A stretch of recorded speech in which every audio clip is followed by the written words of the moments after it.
Booktube, this is Kelly. Thank you so much for watching my channel, Books I'm Not Reading.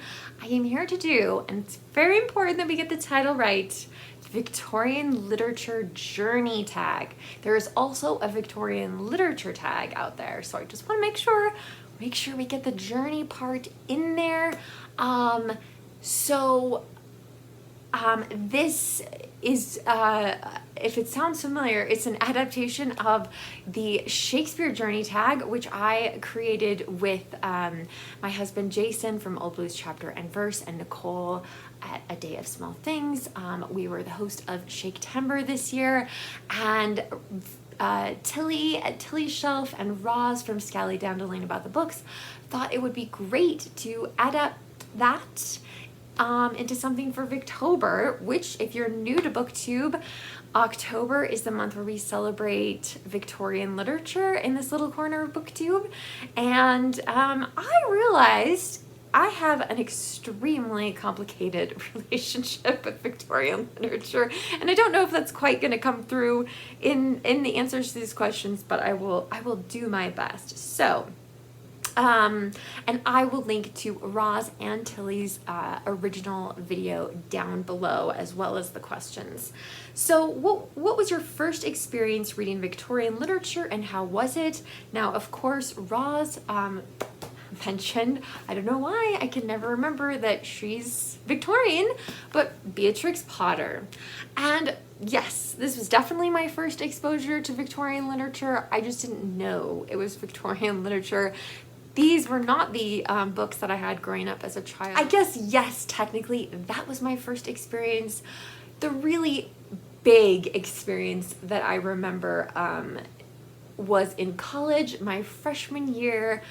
I've talked about this class so many times on BookTube, but I took a class from a really crappy teacher, and I don't think I finished the book, but we were supposed to read Great Expectations by Charles Dickens in that class. I don't have, like I said, it's not in my book journal, so I don't know if I gave up. I'm not exactly sure what happened, but it was a horrible class, and I was just made to feel awful for an entire semester, 3 times a week. That was great.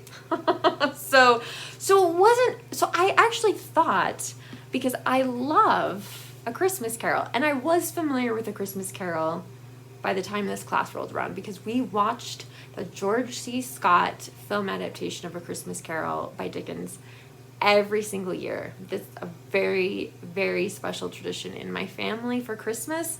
And so, yes, I'm sure I'd read A Christmas Carol at that point and loved it, but I thought I didn't like Dickens. I was very wrong about that. It's very wrong about that. So first experience, not so good. It took a little time. My mother's always telling me I'm a late bloomer. Still am. So let's see. Question 2, has the reading of a Victorian book ever brought you to tears? If so, tell us more. So, I'm going to explain why I read the Pickwick Papers here in just a second, but the end of the Pickwick Papers makes me cry with tears of joy. I know not everyone loves this book, but I think it's fabulous. I want to reread it. You can tell from the spine that it is a well-loved book. So yes, the end of the Pickwick Papers has made me cry. Question 3, are there any people who have played a significant role in your Victorian literature journey? As with Shakespeare, I have to give a lot of credit to my husband. So in 2007, on my first wedding anniversary, Jason said, "Oh my God, there's a new adaptation of Jane Eyre on public television. We have to watch it." And I was like, I don't really want to, and oh my God, it's so long, and blah, blah, blah. And I think within 15 or 20 minutes of watching that, it's the Ruth Wilson, Toby Stephens adaptation, I was completely sucked in. And that prompted me to grab our copy, and I know this is Jason bought this copy. I would never buy a copy with a cover like this, but it prompted me to read Jane Eyre. Even though, like, I guess you could say the miniseries had spoiled everything for me, I wanted to read the real thing, and it really made me more open and receptive to the idea of reading Victorian literature. So Jane Eyre. I've also read Wuthering Heights. I've decided there are either Wuthering Heights people or Jane Eyre people. I'm on team Jane Eyre. Okay, let's see. So Jason had a big part to play in that, and then in 2012, it was the 200th anniversary of the birth of Charles Dickens. And so Jason got some of our family members and our friends to agree that we would read 3 giant Dickens books in 2012. So we started off, don't ask me why, the first one we read was Bleak House. This book is a masterpiece. It is an absolute masterpiece of a book. It's one of those books, very rarely, but I can't figure out how Dickens wrote it. I really don't know. The next thing we read was The Pickwick Papers. And then we read Little Dorrit, which I actually think is one of Charles Dickens' more difficult novels. So a whole year after I thought I didn't like Charles Dickens, and I read these 3 incredible books, that made me think I need to read more Charles Dickens. And then finally, as far as people who have influenced me, I am not sure that I would have read anything by this particular author if it hadn't been for Booktube, and that's Anthony Trollope. And if you haven't read any Anthony Trollope, you need to get on it. You just get on it, because there's a lot of Trollope out there, and I will just be grateful for however many Trollopes I read before I die. So, I love Trollope. I think he has such a different voice from other Victorian writers. This is Barchester Towers, which is the second novel in the Barsetshire Chronicles. Whatever. The Chronicles of Barset, whatever. That's the last one. Anyway, so these are just amazing books. The first one is The Warden, which is quite slim. So you could just give it a try and see what you think. But I am forever grateful to Booktube for encouraging me to read Anthony Trollope. And I know I'm really, really belaboring the point on this. The other part of Booktube that has made me read, this is how much Charles Dickens I have read since I joined Booktube. Oh, I have read all of this since 2018. Now, almost all of these, I don't think Joe and I read Great Expectations or A Tale of Two Cities together. I'm sorry, Joe Smith, if I'm wrong there. But otherwise, all of these have been buddy reads with the same person.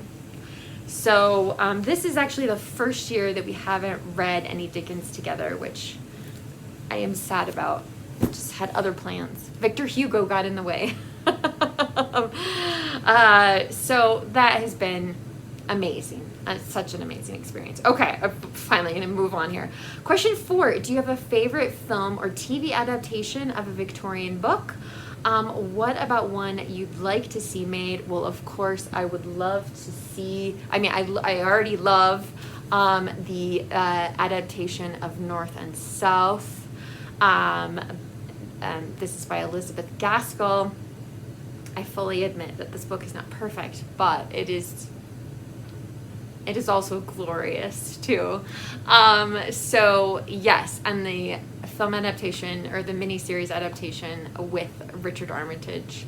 Swoon, right? Let's see. And then as far as one I'd like to see, I would love to see an adaptation of Dombey and Son. This is such an underappreciated Dickens book. I wish more people would read this. It is absolutely fantastic. I loved it. Loved it. Question 5. Which character in Victorian literature most resembles you or you identify with most? So we always forget that this is a Victorian novel. Lewis Carroll was a Victorian writer. So I'm going to say that I am most like Alice in Wonderland, or Alice from Alice's Adventures in Wonderland and Through the Looking Glass and what Alice found there, because I have a tendency to fall down rabbit holes. My little overthinking ways. Yes, so that is who I'm going to say I identify most with. Let's see. Question 6. Do you have a favorite moment, scene, or line from Victorian literature? You know, I don't know that I do. I do love the beginning of A Christmas Carol. So I'll just read that really quick. This is the first paragraph. Marley was dead to begin with. There is no doubt whatever about that. The register of his burial was signed by the clergyman, the clerk, the undertaker, and the chief mourner. Scrooge signed it, and Scrooge's name was good upon change for anything he chose to put his hand to. Old Marley was dead as a doornail. I love A Christmas Carol. Oh my God, I love that book so much. Okay. Does any Victorian literature intimidate you? If so, what and why? So there are a couple of Victorian authors that I struggle with. Thomas Hardy. I have read one Thomas Hardy book. I should have grabbed it. But yeah, and then the other one is George Eliot. So those authors I'm just a little bit leery of. I'm a little not really sure that that's for me, and I don't know. You can try to talk me out of it in the comment section down below if you want to. What tips would you give to someone early on in their Victorian literature journey? So many people, when they did the Shakespeare Journey Tag, said, watch something first before you read it. So then you'll know what to do. I am really somebody who relies on notes. So like in Dickens, there's a ton of Shakespeare references in Dickens. So it's exciting to find those. And, but yeah, so I'm really like somebody who, I like notes, I like endnotes, I like footnotes, those kinds of things. I tend to gravitate toward, and that helps me get through it if I can't see an adaptation of something. But yeah, a lot of the books that I've been really excited when I read them, it was because I'd seen an adaptation of it before. So I would say watch the adaptation maybe, or just read the back of the book, or just start reading it. Just maybe read the beginning of a few different books and see which one sounds like something that you would like. We all have lots of different tastes on BookTube, and so yeah, I just think go for something you like. I really don't understand how anyone in the UK has not read A Christmas Carol. Every time I find a British booktuber who hasn't read A Christmas Carol, it doesn't make any sense to me whatsoever. So I mean, A Christmas Carol, you read that, you could read that in an afternoon. I'm not saying that's the best way to read it, but that will really give you a lot of atmosphere and a lot of idea about themes that are going to be echoed in other Victorian novels. Question 9. What is your top recommended read for other readers of Victorian literature? Again,